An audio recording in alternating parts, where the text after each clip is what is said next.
नमस्कार, मी सागर जोशी. TV9 मराठीमध्ये आपलं स्वागत आणि बातमीपत्रात आता घेणार आहोत विविध क्षेत्रातील महत्त्वाच्या बातम्यांचा वेगवान आढावा टॉप 9च्या माध्यमातून. सुरुवातीला राजकीय बातम्या. बारामती लोकसभा निवडणुकीमधून विजय शिवतारे माघार घेण्याची शक्यता. शिवतारे यांची शिंदे फडणवीस अजित पवार यांच्यासोबत बैठक. विजय शिवतारे पत्रकार परिषदेत भूमिका स्पष्ट करणार. आज महायुतीची पत्रकार परिषद होण्याची शक्यता. शिंदे गट आणि अजित पवार गटाचे उमेदवार आज जाहीर होण्याचा अंदाज. मुख्यमंत्र्यांच्या वर्षा बंगल्यावरील बैठका संपन्न. आज काही उमेदवारांची यादी घोषित केली जाईल. बैठकीनंतर संजय शिरसाट यांची माहिती. भाजपच्या जागेवर आम्ही सुद्धा दावे केलेत.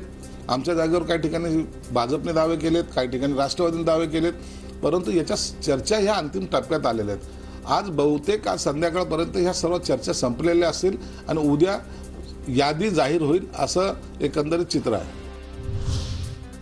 रत्नागिरी सिंधुदुर्गातून नारायण राणे लढणार. रत्नागिरी सिंधुदुर्गची जागा अखेर भाजपच्या पारड्यात. नारायण राणे यांच्या उमेदवारीची आज घोषणा होणार असल्याची सूत्रांची माहिती. नवनीत राणा यांचा भाजपामध्ये प्रवेश. चंद्रशेखर बावनकुळे यांच्या उपस्थितीमध्ये पक्षप्रवेश. अमरावतीमधून नवनीत राणा या भाजपच्या उमेदवार. लक्ष्मीच्या हाती कमळ मिळालं. अमरावतीकरांचं स्वप्न भाजपनं पूर्ण केलं. कालपर्यंत नाराजी होती, पण आता आम्ही एक परिवार. पक्षप्रवेशानंतर नवनीत राणा यांचं वक्तव्य.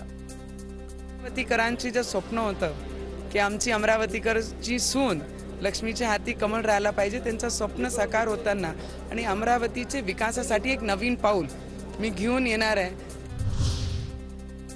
नवनीत राणा यांचा पक्षप्रवेश भाजपला मजबूत करणारा असेल. 4 तारखेला देवेंद्र फडणवीस आणि मी त्यांचा उमेदवारी अर्ज दाखल करायला जाणार. राणांच्या पक्षप्रवेशानंतर बावनकुळेंचं वक्तव्य. पक्षप्रवेशामुळे भारतीय जनता पार्टी अधिक मजबूत झाली आहे.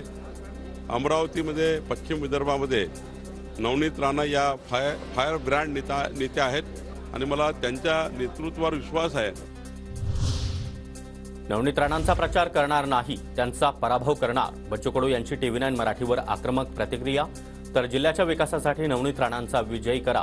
बच्चू कडूंना हात जोडून विनंती. रवी राणांची प्रतिक्रिया.